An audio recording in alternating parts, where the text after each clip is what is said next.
Rotator cuff tier हो गया है शोल्डर के अंदर और हाथ उठ नहीं रहा है। अब इसके लिए सबसे अच्छा इलाज क्या रहेगा दोस्तों, आज मैं इसी में बात करूंगा। मेरा नाम डॉक्टर मनु बोरा, मैं एक ऑर्थोपेडिक सर्जन और आर्थ्रोस्कोपिक एक्सपर्ट हूँ, टीम ऑर्थोस्पोर्ट, दिल्ली, गुड़गांव, बॉम्बे। सो दोस्तों, कई बार झटके लगने के कारण या बहुत ज़्यादा वेट उठाने के कारण या जैसे जैसे आपकी एज बढ़ती है, हमारी एक मांसपेशी होती है रोटेटर कफ कंधे के अंदर, जिसका सुप्रास्पाइनस जो मेन मसल होती है रोटेटर कफ का, उसका काम होता है कंधे को उठाना। तो कई बार झटके लगने के कारण वो टूट जाती है। टूटने के कारण आपको दर्द होता है और साथ में हाथ उठना बंद हो जाता है। कुछ लोगों का हाथ उठता है पर पावर नहीं लगता। एमआरआई कराने पे मालूम पड़ता है कि रोटेटर कफ का टियर हो गया है। अब रोटेटर कफ का टियर हो गया है और उसके अंदर सर्जरी ज़रूरी है। अगर सर्जरी नहीं कराएंगे तो धीरे धीरे टियर बढ़ता रहेगा, वो नॉन ऑपरेटेबल हो जाएगा। मतलब कुछ समय के बाद आप ऑपरेट ही नहीं कर सकते उस टियर को, क्योंकि वो टियर इरिपेयरेबल हो गया, बहुत बड़ा हो गया। इस कंडीशन में सिर्फ और सिर्फ रिवर्स शोल्डर रिप्लेसमेंट करना पड़ता है दोस्तों। सो बहुत ज़्यादा इग्नोर नहीं करना चाहिए रोटेटर कफ को टियर को।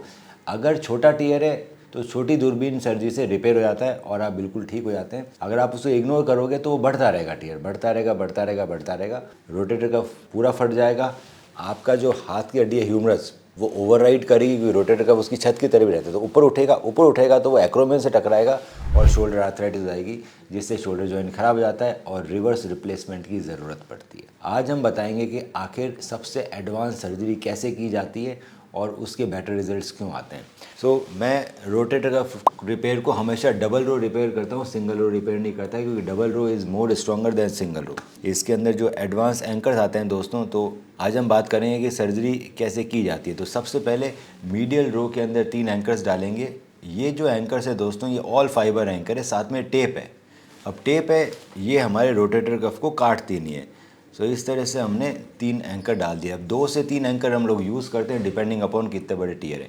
अब इन टेप्स को मैं स्कॉर्पियन की मदद से हम रोटेटर कफ के अंदर से पार करा लेंगे। इससे पहले हम लोग बेड प्रिपेयर करते हैं चिप करने के लिए, क्योंकि यहीं पे रोटेटर कफ चिपकेगा। तो बेड प्रिपरेशन हो गया है, ये बड से किया जाता है।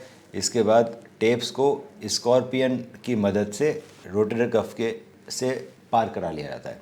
इस तरह से हमने तीनों टेप्स को रोटेटर कफ से पार करा लिया। अब ये जो टेप्स है, इनको एक दूसरे एंकर में लोड किया जाता है, जिसका नाम होता है सॉवलॉक एंकर। इस एंकर में लोड करके इसको लेटरल रो में फिक्स कर दिया जाता है।